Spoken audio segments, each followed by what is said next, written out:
What's up, Z-Pack? It's your boy ZDogg MD. This is Morning Rounds with Tom and Z. Apparently, the place is full of fog because we were shooting a bunch of AMA episodes with the fancy camera, and Tom farted, and now the place is fogged up. Fogged it up, yo. Yep. The key to making anything look dope is to just put a bunch of fog and then backlight it, and that's it. That's all you have to do. I spent 4 years and $80,000 at film school. To basically learn that. And you know what? Now I've learned it, so I feel like I have a film degree. Can I add that to my short list of degrees, which are BA and MD? That's all you got? I'm going to add BSN, RSN, MSN, MSNBC, and DIC. You know what I want to talk about? Okay, so yesterday, Z texted me and he was like, hey, I don't want to come in. I don't want to do any work today because I'm fucking furious. and I just want to know what's going on, bro. Are you good? I'll tell you what's going on. Are you good, my dog? There's several things. Okay. Apart from the usual stressors of life, I suspect that morning I was meditating and I actually had a true experience of selflessness. In other words, the I that sits behind your head that is imputed by your brain to be who you actually are. In other words, this little thinker that's pulling the strings disappeared. And all I was the open awareness in which everything was arising moment to moment with nothing to cling to, nothing to stick to. And in that moment, I had a sense of real bliss. I was like, oh, this is, whoa. The next moment, my ego came roaring fucking back with like a vengeance. It was like, how dare you ignore me? Like, I am a person in your head that has feelings and things, and he's angry about stuff. And now he's going to be more angry to get your attention. So for the rest of the day, I was just furious and pissed. And every, perceived stressor I was ruminating on, and I'm yelling at my kids, and like my oppositional defiant daughter, I finally snapped, and I was like, can you just for once do what I say the first time I say it? And you know why? Because it's the ego striving to control when it senses its own potential annihilation through whatever practice. Like woke people like the Dalai Lama, they've already been through that. The long dark night of the soul where their ego's like, wait, what? I'm not real? You're not real. And it comes out fighting. I think that's what it is. Either that or I'm just a dick. Well, I will say some of your stressors are real. They're not imagined. One thing I think I want to tell people about you, and I want this to lead us into a broader conversation about what you might do in this scenario is, and you talked about this a little bit behind the scenes on one of the supporter casts last night, but you're always fending off attacks from, and think about it, you're one of the only people in healthcare who stands up. You're one of the only licensed practicing MDs in the country who's like, hey, you guys are being fucking idiots. This is real. This is not. Shut the fuck up. We're trying to save lives. Like, let's move beyond it. And you call out, you call out stuff in the business of medicine, in the practice of medicine, in the actual biological realities of medicine, and you have to take a lot of arrows in the back for those. So I think some of these stressors are real. Like, for instance, you talked about it. You're always defending your license. When you have no reason to fucking defend your license. Like, whereas people like Bob Sears are out there like prescribing murdering babies. Yeah, they're murdering babies straight up. Yeah. I mean, Bob Sears is directly responsible for the measles outbreak at Disneyland. Yeah, and he still has his license. And so every time a shitty anti-vaxxer writes a thing, you have to, and it's like, it's all pomp and circumstance, but you have to like actually be like, all right, here's what happened. Here's the form letter. Some moron showed up here and threw poop at my window. I told him he was a moron. He said, how dare you murder babies? Why the fuck am I doing this, dear medical board? Yeah. I mean, they're look, everybody has stress. I say frontline healthcare practitioners have a lot more stress than I have. Yeah. I think, we have our days. Yesterday was one of my days. Now, I'm going to congratulate myself for one thing. You guys were like, let's meet at 9:30. And I'm like, no, I think today's a bad day for me to be in the presence of other human beings. And whereas in the old days, I'd have been like, yeah, let's meet. And then the whole time I would have ranted and raved and been a dick. And so the nice thing is at least I don't have to live with the guilt of having been a dick when I didn't mean to be. However, I need to figure out what it is in my head that triggers this rage. I kind of think that mental health days should be real. You know, you shouldn't have to lie about them. You shouldn't have to be like, yeah, hey, I have the flu, I'm not coming in. When really it's just like, yeah, fuck everyone. Yeah. I'm not coming in. When, you know what? We all have those days, right? Yeah, but the way it's historically been dealt with is you show up and you're a dick to everyone. Yeah. And you probably burn 100%. a few bridges and probably are worse off for it. And probably if you're taking care of patients, they're worse off for it. Of course, we don't have coverage. We don't have staffing. It's very hard to do. But I used to think mental health days were bullshit. And then I started thinking, now I'm in a position where I can call my own mental health days, right? We run this thing together. It's like, today's a bad day. You're not going to get good stuff out of me. Let's not waste our time. Well, there's a big difference between, you have a mental health day once in a blue moon, or the person who's going to be like, okay, today is an extra critical day for me. Exactly. And it'd be like, yeah, Becky, I thought Tuesday was an extra critical day for you. It's like, well, it's Wednesday now. And it's also an extra critical day for me. So I'm going to stay home, okay? Be like, am I going to see you on Thursday? I don't know. We'll see what my mood rock says. My mood ring. Scarlett Woodward, who's a supporter +2. That's like some kind of Dungeons and Dragons thing, like, Vorpal Blade +2 magical health healing. I want +2. I only have +1. You have +1? Yeah. Dude. Supporter +1. How'd you get +1? Because I pay for being a supporter. But what about the +1? I don't know. I think that just means I pay for one subscribership. I think it means like there's valued commenter, there's egregious commenter, there should be a badge for dipshit anti-vaxxer that just shows up. So Scarlett, who is a +2 supporter, says, what about that baby that died after refusing vitamin K? So I just heard about this another bleed, and the baby died. Okay, so people wonder why I lose my shit and I'm a dick on some of these shows, and we just shot a bunch of shows where I'll tell you, people are gonna be like, wow, that guy's a dick. Oh, we went hard. Well, why? Because babies die.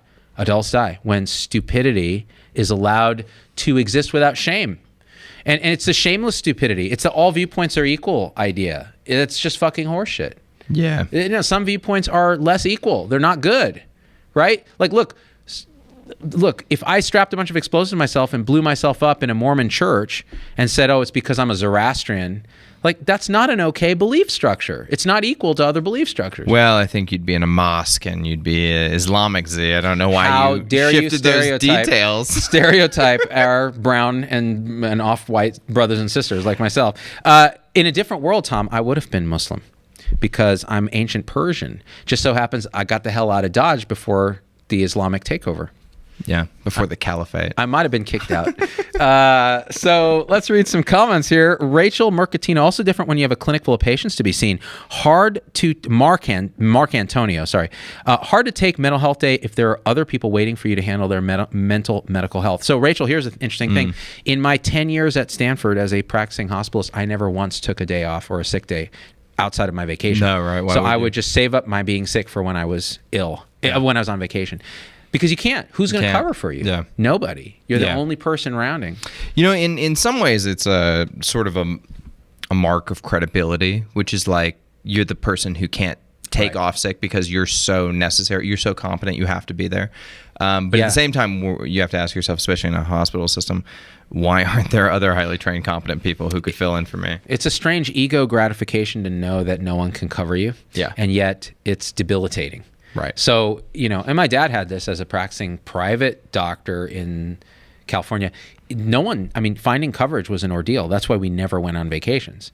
If we did, it was like a couple days, we'd go to Monterey or something. And we'd look around. It would be like the fucking Griswold vacation. Like, oh, look, the Grand Canyon. All right. I'm being paged. They'd be like, oh, you haven't been to the backyard in a while. I mean, that's kind of like a whole new area for you. Did you see that orange tree, 3 trees behind the other orange tree? I bet you haven't checked it out. I bet you haven't been. Have you built a fort around it? That was our vacation. And both my parents were like that. So it's not a very stable, and I think it creates stress that then is taken out on family eventually. All right, here's the thing I'm curious about, though, what we were talking about earlier. I am very curious what unhinged Z would look like, because you still have the veneer of respectability of being a doctor, so you have to hold back sometimes. And I know you behind the scenes that Z is 100% more unhinged behind the scenes than you guys get to see him. And that if there ever was a direct threat to his license or to his livelihood or anything, he would go full nuclear warpath on whoever was in his way, and it would be the most beautiful, spectacular burnout you've ever seen anyone have. It would be it would be like something out of Greek mythology, you know? Like Icarus flying too close to the stool. You know? And just exploding in a explosion of feces. And I think I speak for everybody when I say we all kind of want to see it. Well, that's why I think supporters get a little extra glimpse, because I'll lose my shit on the supporter show maybe once a week. I'll just be like, okay, fuck it. And I'll say shit that I know you can't say. Like I ranted about an insurance company the other day. We just did an AMA where we're going to bleep out the name of this insurance company. But like for supporters, I was like, listen, fuck this particular company. Yeah. Because they personally hurt me. They personally hurt Turntable. They personally hurt friends of mine. They personally have hurt patients that I know. And you get a sense of moral obligation to say, fuck you. And you can't because you're scared of them. Yeah. You know? That's how most of us are. I'm trying to be less scared but then I have to pay the price for that, which is okay. It's actually okay. You know, I don't know, man. I'm also a little oppositional, right? Like my daughter. I mean, she got that from me. You know, if people are like, you can't do this, and I'll be like, fuck you, I'm going to do it. Or, you know, we're going to take your, privileges away at the hospital. Fuck it, take it away. I don't need your fucking hospital. Go suck all the fucking dicks. And then you're like, oh shit, I just said suck all the dicks to the CEO of the fucking only hospital in town. It's like, well, okay, now I done fucked up. So you have to have a frontal lobe. And this is the thing. Healthcare people have this hyper-developed inhibitory system. We're really good at putting the brakes on. And the few times where I've lost it in the hospital have been very rare and regrettable. Like, truly regrettable. It's interesting. Yeah. Don't you think a lot of people go into, being a physician because they're kind of risk intolerant? Definitely. Yeah. 100%. Risk averse. It's seen as a very safe path where you can make a lot of money and, you'll be okay and, all that kind of stuff. Yeah. Whereas if you go into business, they're there's a lot more risk. Yeah, if you're an entrepreneur, expected to take risk. Yeah, it's interesting. So yesterday, in the bottom of my like wallowing in anger, my buddy Diego called me up. He never calls. We were med school best friends, still are best friends. We never see each other because we're busy. He's a radiologist. He's been in a few of the videos. He's been in the confrontation. He was the psych guy. Oh, right. At the end, he goes, there is a castle on a cloud. He called me up and he's like, what's up, man? Let's talk shit. We haven't talked shit in forever. And we were just reminiscing because our 20th anniversary at UCSF is coming up. And we were talking about every single fucking person in our class that we could remember and what an incredible dipshit they were and how much fun it was to see what they're doing now and what's going on. And it was interesting because, we're a bunch of kind of risk intolerant weirdos that are a little bit off the bell curve. And now we're in this system that just creates just constant moral injury for us. And either we lash out or we get burned out, which is moral injury, exhausted, low productivity, low self-worth, or we do something crazy. Are you excited to move back to the Bay, which is a place that is inhibitory of speech? I wonder about this, actually. That's interesting. I never thought about it being inhibitory of speech. Oh, 100%. You know what? So much groupthink there. I think you're right, actually. Can I tell you the dumbest thing somebody said to me one time when I was in the Bay Area? This woman who worked at a large biotech company told me, she goes, we don't, sorry, I'm not going to do the voice, but she had the voice. And she goes, we don't call them moonshots because it takes the human element out of them. So we call them one giant leap because that puts the human back in the driver's seat of the moonshot. And I was like, what you just said is 40 layers of abstraction into the deepest swill of dark liberal groupthink I've ever seen or heard in my entire life, and I wish you would take it all back. I think what it is, the Bay Area is a bit of a victim of its own success. You've managed to take a beautiful area of the country with great weather, very smart people, lots of trained, highly skilled people, and then pack them really tightly where you can't really build more. Yeah. And then what they have to do is each of them has to prove their worth. So they end up coming up with weird shit. Somebody said we should start a GoFundMe so that Tom and Logan can move up there with you. And I was like, oh, that'd be great. Here's what you guys can do. You can start a GoFundMe to raise $2.5 million so I can move into a house that's 500 square feet smaller than my current house. Yeah, right now we're remodeling our house up there, and it's so, talk about stress, it's so fucking painful. So why are you going back? Why are you leaving me, dog? I don't know, man. It's a terrible idea. Now, I'll tell you, we agonized over this, right? I mean, this was one of those things where every summer I go back there, and I realized that the show was at a point where we're in a very isolated location. We don't have a lot of skilled labor here. There's not a lot of medical stuff going on in Vegas. Everything else is amazing. Except for you two, I have zero friends in this town. Seriously. I have no, and this is honest, like, You two, I hang out with every day, and I love it. I enjoy it. It really brings me joy. There's nobody else. Nobody in my age group. Nobody with. I mean, you guys have children, but they're young, and there's nobody who's a physician that I hang out with here. And it's been 7 years. And my wife has a few friends, but not really. Our social networks are back there. So in order to have long-term stability, happiness, and growth of the show and that kind of thing, I think we had to make that decision. And it was hard to make, and we're still working with the ramifications of it. But that's why. And I think the question is, how do we continue to grow what we're doing and not become fucking losers? Because if you go and you just adopt the Bay Area mindset of, again, the same thing, like you can't say this, you have to be politically inhibitory, the show will die, because what we do that's special is what we do. And honestly, you two have brought that element, because if it were just me, I'd still be pretty risk averse. So you've disinhibited part of me that needed to be disinhibited. Now, sometimes it goes too far and I regret it, but it's rare. That's actually rare. I can't think of a good time when actually I really truly regret it. No, actually, fuck all of it. I'm always pushing Z to say the real shit, and I'm always just like, say it. Say it. Yeah. You hate that person behind camera? Say it on camera. Say it. Say you hate them. Say it. And tell people why. I'm always coming back with Tom with my rider, right? Yeah. Tom's elephant's like, listen to your elephant. And I'm like, okay, these are the 12 reasons, Tom, that we can't say that. Okay? Well, I don't think like a year and a half ago you would have called Bob Sears a calm fucking psychopath, like you did so explicitly in that video. Yeah. I mean, and again, it's just opinion. Yeah. Right. It's just my opinion, and I'm in a way, and I'm an editorialist. And the thing is, look, fuck, I don't know. It's interesting, by the way. So here's one thing: when you're in that state of mind, you're that pissed off state of mind. Don't make important life decisions.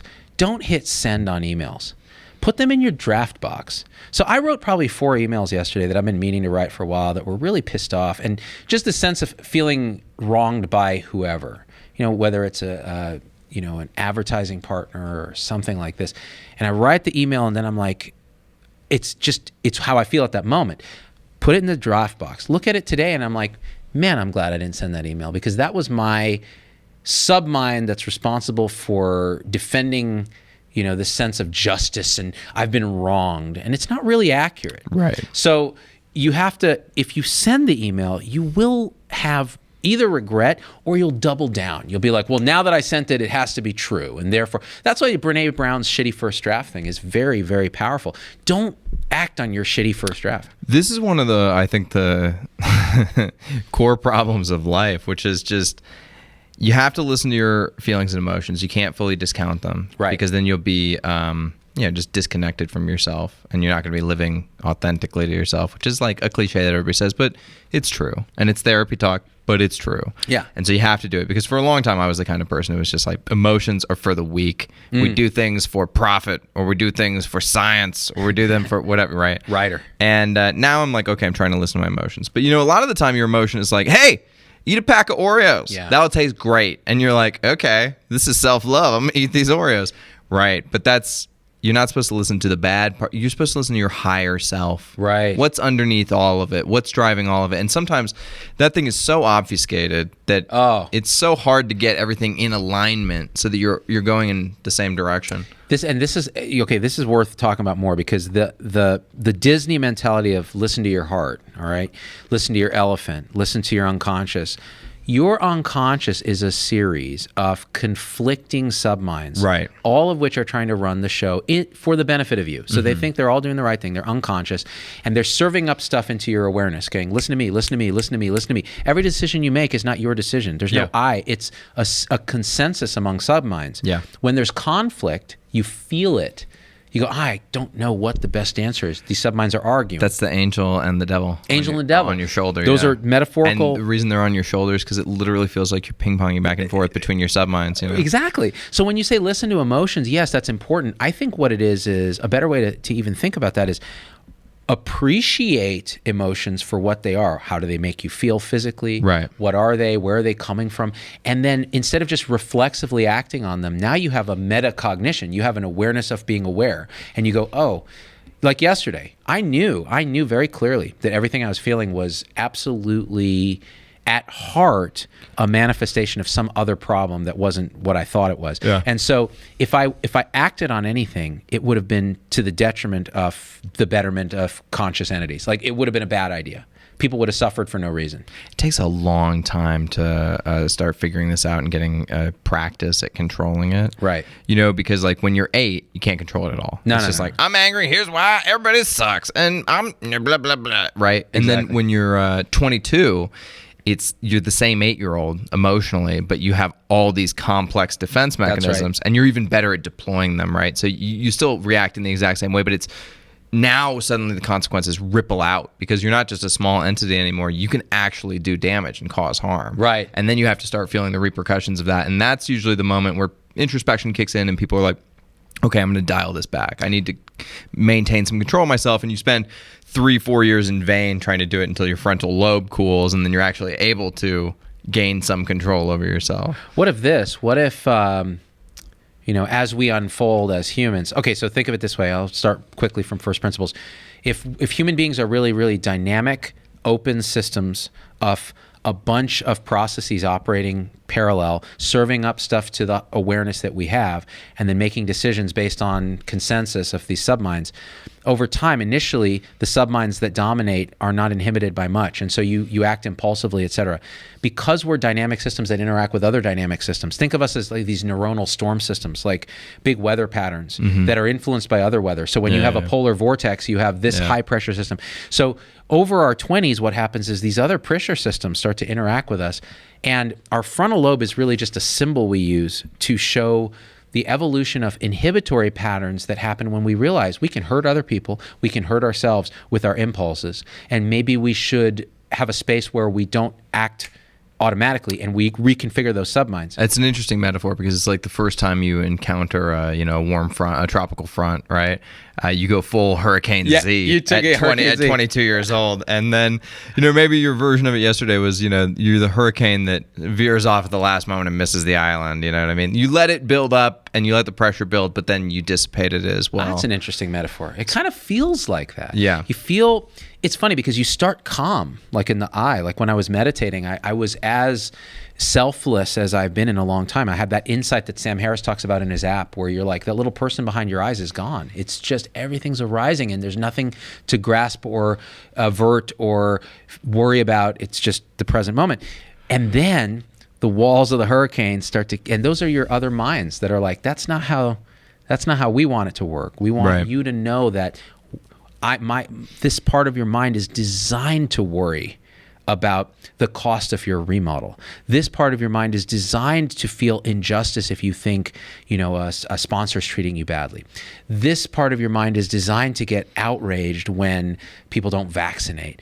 And they start being heard. And if you have a little meta-awareness, you can go, oh, that's what's happening, and you don't get lost in the sauce.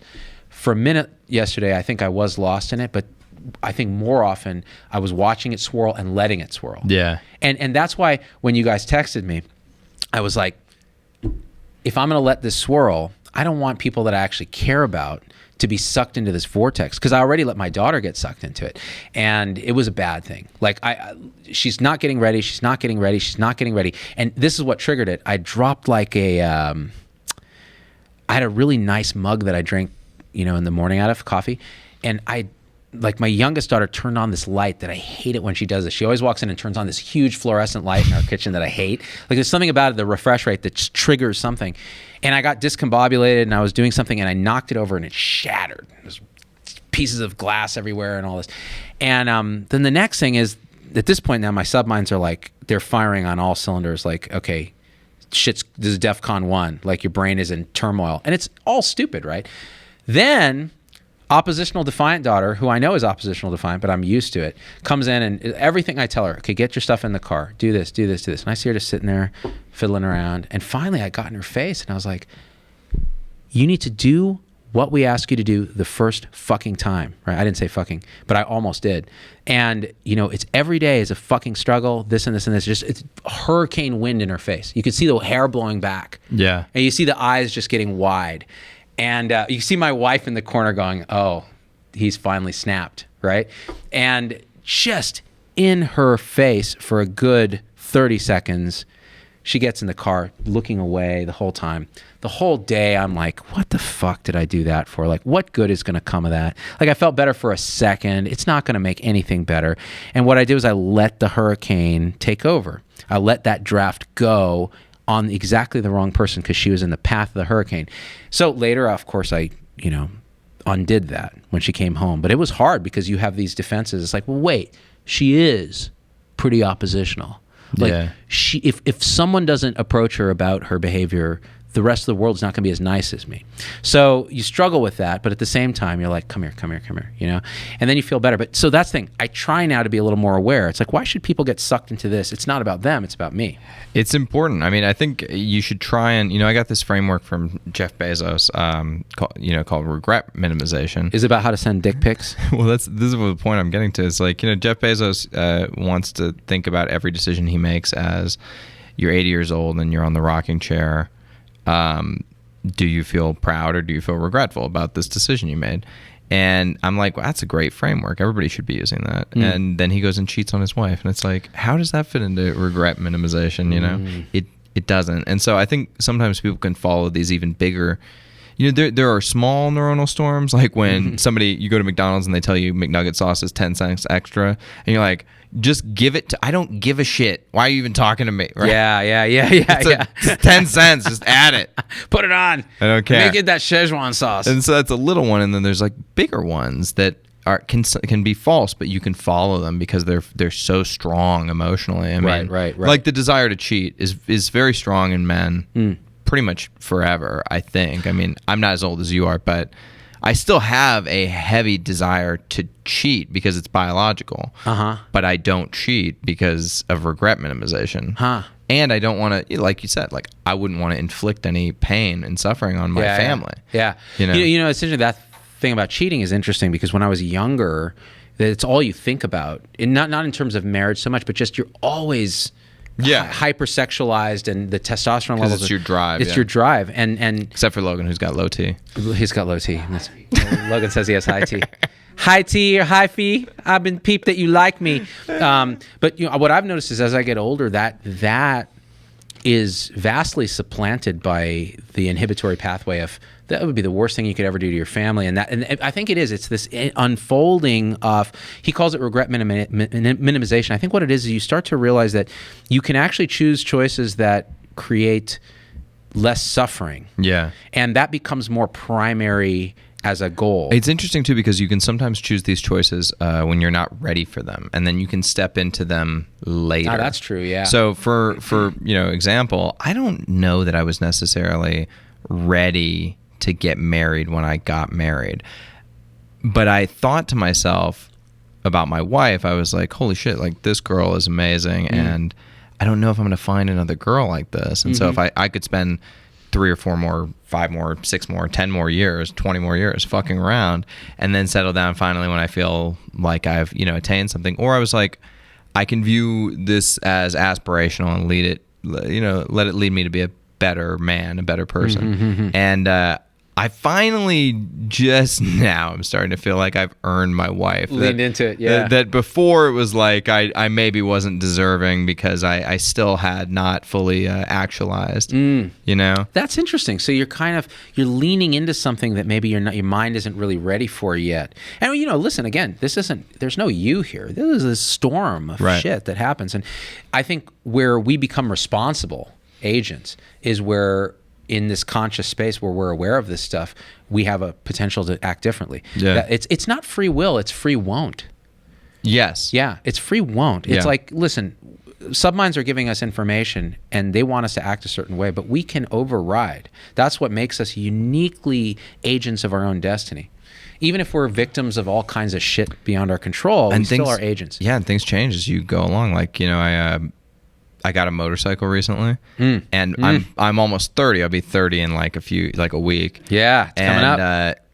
30-year-old Tom Heineber riding a motorcycle is very like, I've had this motorcycle now for a week and a half. I've only put 30 miles on it, which like 22-year-old Tom Heineberg would already put 500 miles on this thing, and I would have driven it way too fast. I would have already hit 100 miles an hour, and I would, 30-year-old Tom Heineberg's like, well, I've done a nice stroll around the neighborhood. I think I'll go park it back in the garage, Maybe I'm at the edge of my riding limits today, Z.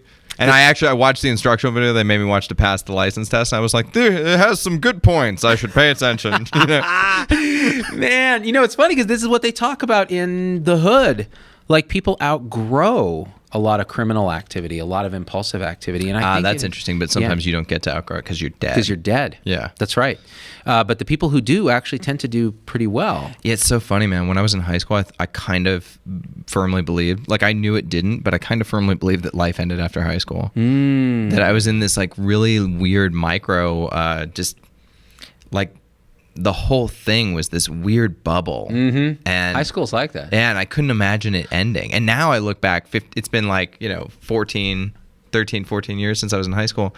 I don't give a shit about any of those people. Dumbest shit. Yeah, it's like the stuff I cared about, I don't care. The people I was friends with, I'm not friends with for the most part. This is the other thing. These storms are not, there's no one thing that we are. You're not the same thing at all that you were in high school. You may have some karmic pattern. I use the word karma in a scientific sense. In other words, causes and conditions that were set in motion at the time you were born. Oh no, this is interesting. Do you believe in karma? I believe in karma like this.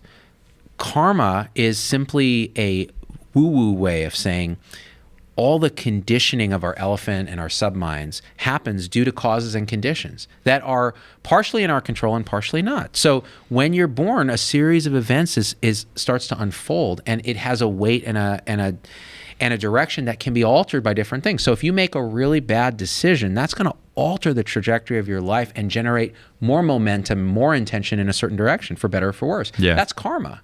It's not something metaphysical. It's actually causes and conditions. No, it's real. I agree generally with your assessment. I think a lot of times that if you did something that you feel morally bad about, you're gonna do something subconsciously to trip yourself up, and that's your karma. Right. Like I used to not care about littering. I just didn't care. I viewed concrete as litter. So I'd litter on top of litter. And I was like, whatever. We already marked up the earth with our concrete. It's very like stupid. I was trying to justify it as a 17-year-old who would throw bags of fast food out of his car. And I didn't feel bad. And I felt like I got no karmic repercussions for it. Right. Eventually I started to feel bad about this behavior. And so I stopped doing it because I noticed that when I would do it, I'd find subtle ways to kind of mess myself up. And that was karma, self-inflicted. Yeah. Because, on an unconscious level, these minds are constantly processing.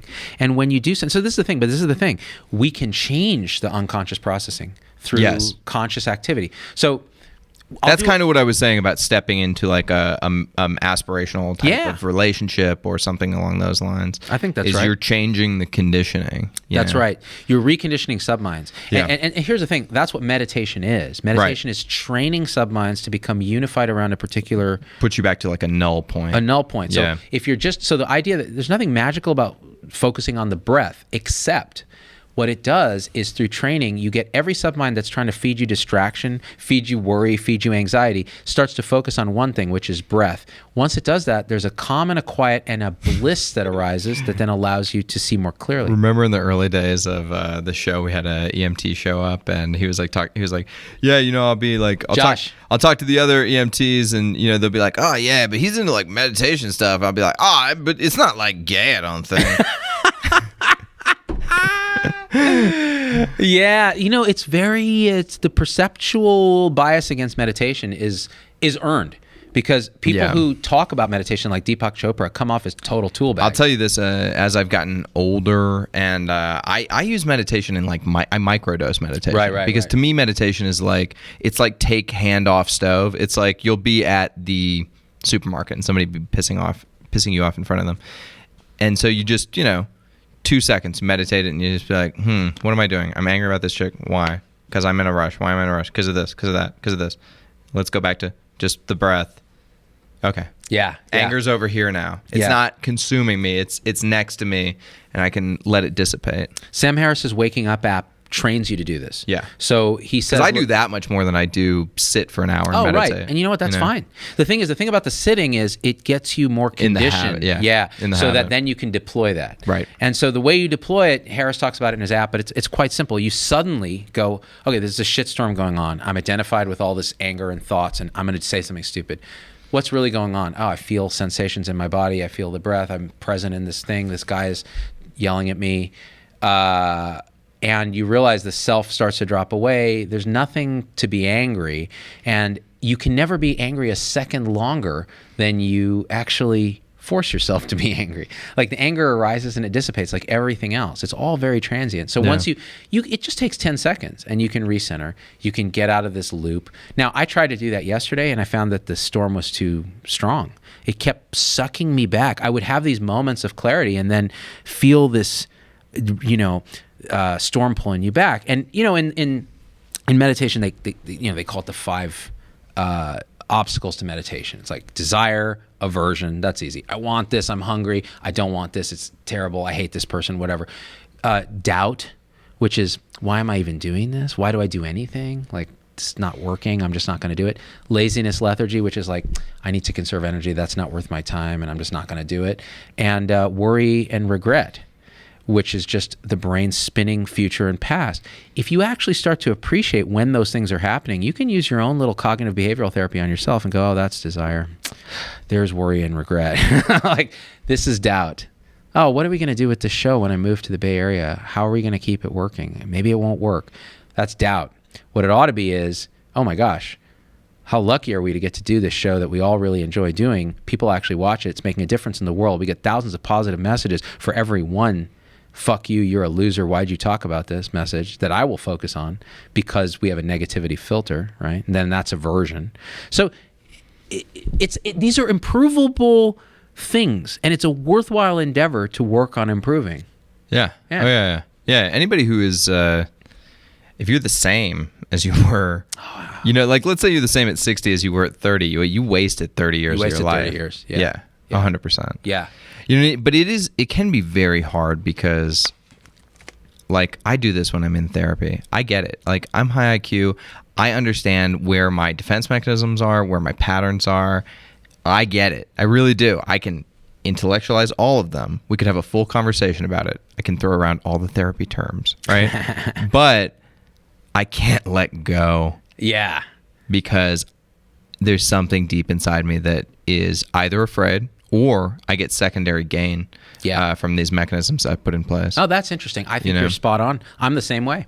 Yeah. I mean, and again, I'm not in therapy because I'm not that advanced. I try to do self-therapy through these kind of processes. And what is interesting is when you have an insight in meditation, because there is a part of meditation where you silence the brain and then all the unconscious bubbles up, and your goal there is to just recognize it and see what's up. Yeah. Oh man, I've seen shit where I'm like, God damn it, no wonder. No wonder. But then the action item of changing who you are, reprogramming the subminds, that's the tricky part. Well, us millennials, bro, we're hella destigmatized about therapy. We're just like, yeah, whatever. I go to therapy, bro. You don't go to therapy? That's good. That's great. That's one thing I got to say. The only reason I go to therapy is because of my daughter, because there are these, there's like this talk about neuronal storms or whatever it is, cycle of neglect, cycle of abuse. There's something that's been precipitating through my family tree since time immemorial. Karma. Right. Yeah, whatever it is. Causes and conditions. And I can feel it attached to me. And I know I'm going to press it down upon her unless I take action to be the only person in my family lineage who ever stopped these patterns of neglect. Eckhart Tolle calls that the pain body. Have you ever heard this term? Mm-mm. So, he's written a bunch of books, Power of Now, all this stuff, and he's a little woo-woo, but at the same time, he's always correct. He's like spot on. So the pain body is the accumulated unconscious psychic debris that really is, it is passed on because it's passed on behaviorally, it's passed on genetically, it's your unconscious mind. And it is a body of dark material that influences everything you do consciously if you don't start to look at it. So the way you look at it is you shine conscious light on it. You make it conscious and you go, that's what it is.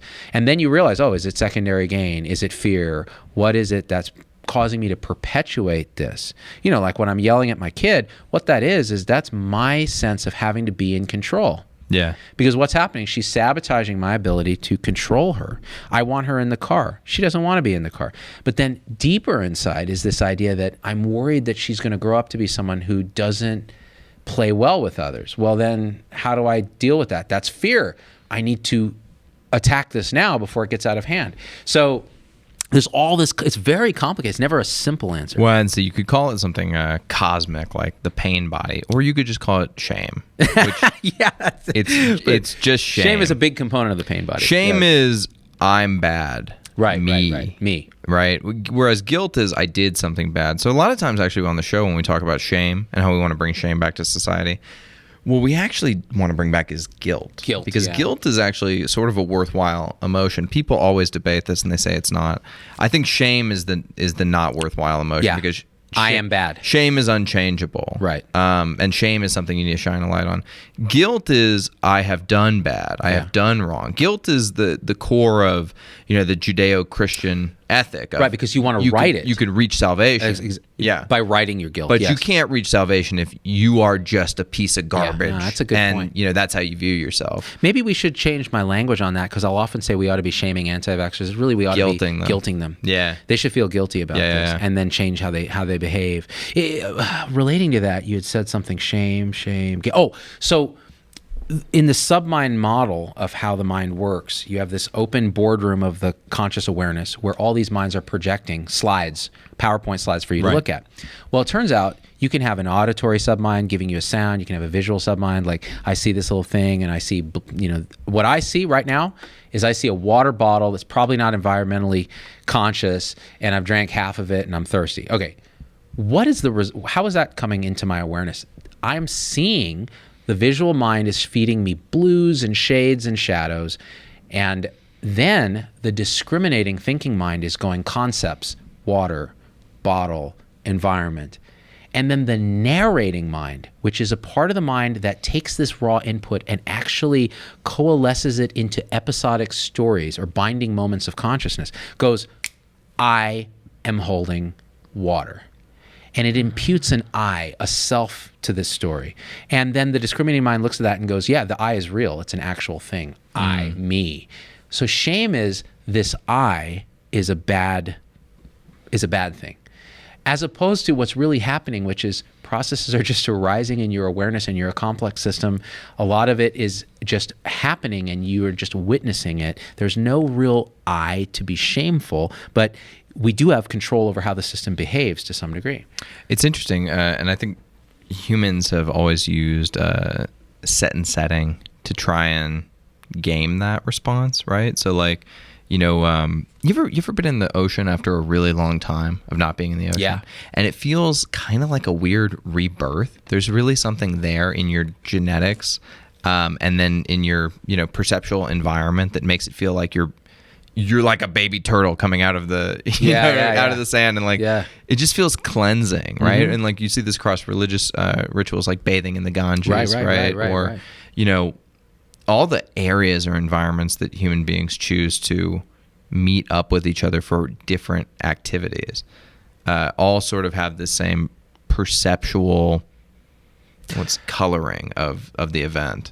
A way you could think about that is normally if you jump into a pool of water, your sensory subminds overwhelm you with stimulus all of a sudden. They're feeding into consciousness your whole body is just cold and hot and wet and tingly and very quickly the discriminating mind and the narrating mind tells you a story. I'm in water, chill, and the clamp comes down on the sensation. When you first go back into an ocean or something after a long period of time, that delay between the inhibition is longer and you just feel this raw data. Yeah. And it's like being a baby because babies don't have the inhibitory pathways. So you're suddenly just awake with sensation. That's honestly there's something in meditation called the acquired appearance of the breath. So normally you're feeling the breath and you have concepts every time you in breath. You're like, I'm breathing in through a nose that's located here. It's air. after about stage 6 of meditation out of 10, you get something called the acquired appearance of the breath, which is the raw sensory data. So all you feel is a delocalized tingling that's rhythmic, and that's the breath. And that's an advanced state, because what you've done is you've stripped away concepts and you're focusing on one submind's input, which is sensory submind, and it's purifying. You go, oh, yeah. Most of what I'm doing is applying concepts to things that are really fresh and new in every moment. So I'm with you on that.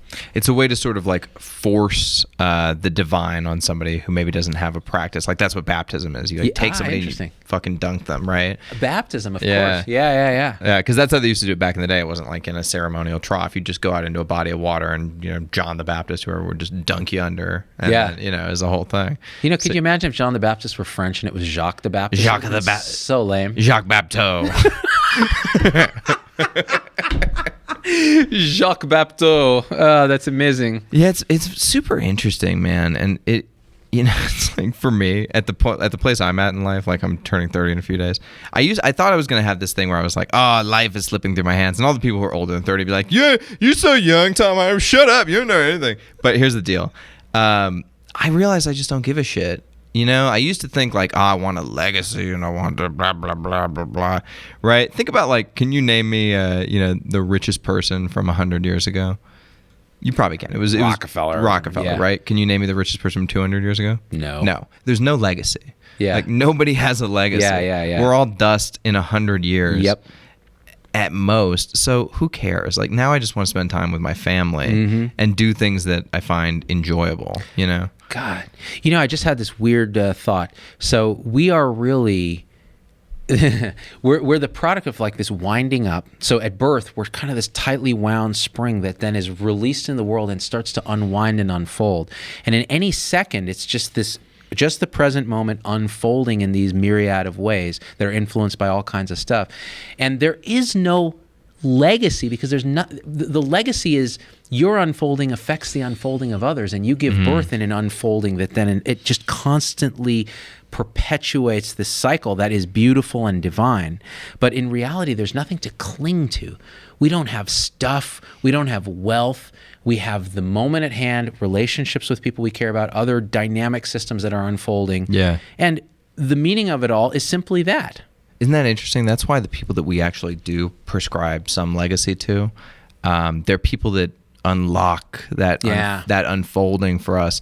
And it could be something like a Leonardo da Vinci who unlocks things through art and science, or it could be Paul McCartney who, like, when you hear Let It Be, it unlocks something in you that, and you, there's something special about Paul because he was the first one to hear that in his head. Right. And yeah, exactly. He was the first one to manifest that. And so we all want to kind of like poke and prod Paul and, get close to him and be like, oh, you're special, right? And if one of your values is, say, social advocacy, you might cite Martin Luther King as somebody who unlocked this. And Martin Luther King would cite Gandhi, and Gandhi would cite whoever else. Right. Yeah. And so it's interesting because this creation aspect of it, because both of us are subtype creator on the Sparketype, right, is an interesting thing, because I think what it is you're perturbing this present moment and causing different things to happen in the world.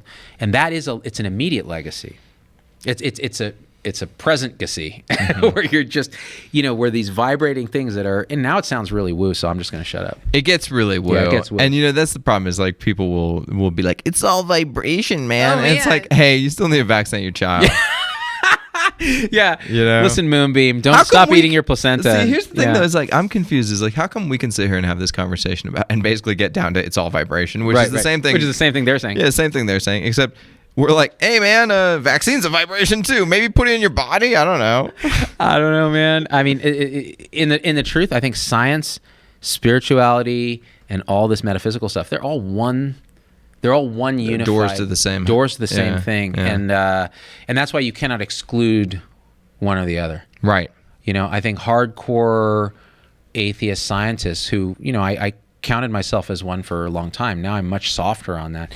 They're missing a part of the meaning. That's totally. I was talking about this with my wife earlier. I was like, I used to be so hardcore, like, I'm not going to go to church. I'll never step foot in another church again. Right. Good Catholic boy. And now I'm like, I'd probably go to church, see what they have to say. Yeah. Probably be stupid. Yeah. But it might be good. You never know. You never know. My daughter wanted to go to a Mormon church with one of her friends. You ever been to Mormon church? I haven't. It's amazing, actually. Really? The Mormons are so nice. You Really? can see how you could easily be converted. Ah. I went to a Mormon funeral once. And I went to a Mormon church and I went to a Mormon funeral. And man, it was like Mormon funeral so different than a Catholic funeral. Like celebration of life. Catholic funeral is like some douchebag priest you never met is like the name of the Father, Spirit. I hate Catholic priests, but yeah, I kind of enjoyed Mormon. Interesting. Tabernacle, now I have to, or whatever it's called. Encourage her to Temple. go. Where do they go? They go to the temple. Temple, I think. And they wear their special underwear. You know? Hey, we Zoroastrians have special underwear too. Oh, do you? Yeah. They call it a sudra. It's a white undershirt. It looks like a wife beater because we're Persian, and then there's this rope, this little string that you tie around your waist in this particular pattern. So you have it go around and then come here, you tie it in this knot here. Yeah. Then you tie it in a knot in the back. While you're saying this prayer, you're like, I still remember the prayer from my bar mitzvah. Now, this was 11 years old when I officially became an atheist because I went through this whole thing. I met the priests. There was this beautiful chanting, and I wore the thing to school. And the fucking back of it would poke out and the little string would poke out and people would tease me like, what the fuck is that? You have a tail? And this and this and this. And I'm like, wait a minute. Let me ask myself this question. What the fuck is this? Like, here I am in science class. The world is billions of years old. How will praying to this thing do anything? I started having this crisis. Yeah. And that's when I was like in Nacho Libre. I was like, I don't believe in God.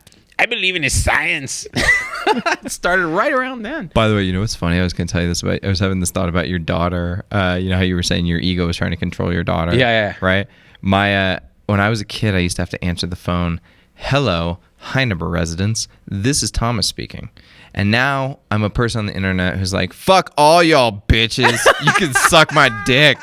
So sometimes these have negative consequences, unforeseen, secondhand effects. Karma is a bitch. You cannot predict the causes and conditions that will lead to adult Tom Heineber. Everybody on the phone was like, Tom Heineber is such a polite young gentleman. He answers the phone so nice, blah, blah, blah. And now I'm like, yo, shut up, Aunt Becky, dumb bitch. And yet... And yet I've seen Tom turn on the charm. I've seen him turn on the charm, and people have told me that Tom Heineber is a keeper. These like doctors and stuff. They're like, he's not a doctor, but he's really got his P's and Q's minded. Deep down, I am still a good Southern boy. Good Southern boy. That's right. Good Southern boy. That's fascinating. Yeah, I don't know what to do with my daughter about the oppositional stuff because part of me does feel like, if someone doesn't really start to shape you, but it's her personality. She got it from me. You're going to have to just let her oppose, and it's going to hurt her at some point. Yeah. And that's when she'll start to shift. I mean, it's already hurting her. Right. But she'll have to notice it and be like, maybe I shouldn't do this, know, when she has a little more insight. She's only 12 right now? 11. Yeah. So she's going into that range where she's going to start to be more self-reflective. She's asking a lot about God and stuff too, which is interesting. And be like, he's not real. Yeah. Well, she models on me and she's like, God's not a thing. And I'm like, well, listen. I don't listen to me. Yeah. You need to figure this out. I will send you some questions to think about. I like the word God. I think it's too important a word to let it be defined by the Jewish or Christian God. Because I find the Jewish and the Christian God distasteful. And there are many reasons why. But especially if you read the Old Testament, he's sort of a petulant child. Well, he's a lot like I am when I'm having my hurricane. But that said, I do like the word God as the all. Mm-hmm. You know what I mean? Godhead, God, right? Yeah, the all. And I think all religions are kind of pointing at that same thing. So they absolutely are. There was a fake tweet going around that was like Pope Francis. It said he was like, just be chill, bro. All religions are basically doing the same thing, and it's cool. You can be whatever, and we're all on the same page. And people were passing this around like it was real on Facebook. I was like, you fucking idiots! I grew up Catholic. Yeah, they would fucking never say this. They would never say this. You're an infidel. Yeah. Wow. I'm reading Speaker for the Dead, which is the sequel to Ender's Game, and again written by Orson Scott Card, who's an elder in the church and LDS church, Mormon church. It's really interesting how some of the spirituality infuses the book, and it's interesting too that my daughter, who's 11, I read it to her at night, and the oppositional one. And Ender's Game was like a pretty masculine. Yeah. They're in battle school, they're training. This one is the opposite. like Ender grows up. They travel through by traveling at light speed. He's basically 3,000 years old. So humanity progresses 3,000 years. He's basically murdered an entire race of creatures that were sentient and didn't mean harm to humans, but he didn't know it. And so he lives with the guilt and the shame of destroying this, but at the same time has started his own religion where the goal is you speak for people who are dead. Is he on a ship? He's on a... Wait, I don't know where like, this... Is it like Sea Org? Wait, what?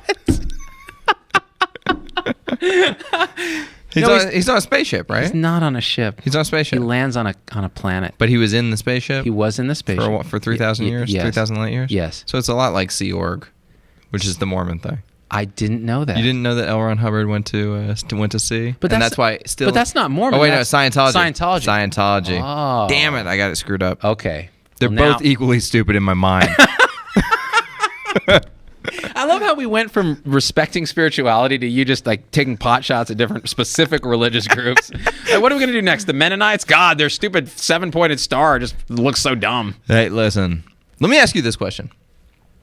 It's embarrassing that I messed up Mormons and Scientologists. But you know what? They're both cults. So, let me ask you this question.